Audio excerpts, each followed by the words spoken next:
Praise the lord. ఈ రోజున చాలామంది ఏమనుకుంటా ఉంటారంటే, నేను దేవుని పనిలో ఉన్నాను, సంఘంలో వాడబడుతున్నాను, సేవకునికి సహకరిస్తున్నాను, అయినా నన్ను ఎవ్వరు గుర్తించట్లేదని అనుకుంటూ ఉంటారు. కొన్నిసార్లు నిరుత్సాహపడిపోతూ ఉంటారు, కొన్నిసార్లు బాధపడిపోతూ ఉంటారు.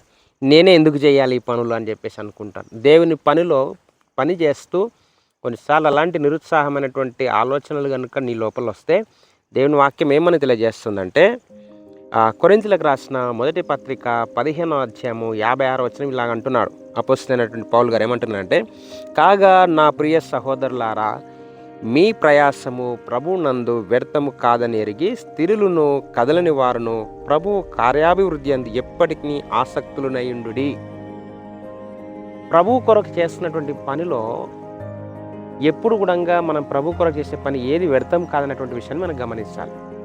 ఎవరు గుర్తిస్తేనో, ఎవరు గుర్తించకపోయినా, ఎవరు నిన్ను సన్మానించినా, అనుమానించినా వాటన్నింటిని ప్రక్కన పెట్టేసి ప్రభు నందు చేస్తున్నటువంటి పని అది వ్యర్థం కాదని ఎరిగి ఆ పనిలో మనం ఎప్పుడు ఆసక్తి కలిగి ఉండి, స్థిరత్వం కలిగి ఉండి మనం ముందుకెళ్ళినప్పుడు ప్రతిఫలము దేవుని యొద్ద నుంచి వస్తుంది. ఈరోజు నువ్వు సంఘంలో వాడబడ్డా, పరిచర్యలో వాడబడ్డా, నువ్వు ఎలాంటి స్థితిలో నువ్వు వాడబడ్డప్పటికీ నాకంటూ ఒక గుర్తింపు లేదని చెప్పేసి నువ్వు బాధపడవలసిన అవసరం ఏమీ లేదు. నువ్వు చేసిన పనికి దేవుని దగ్గర ఖచ్చితంగా ప్రతిఫలము ఉంటుంది.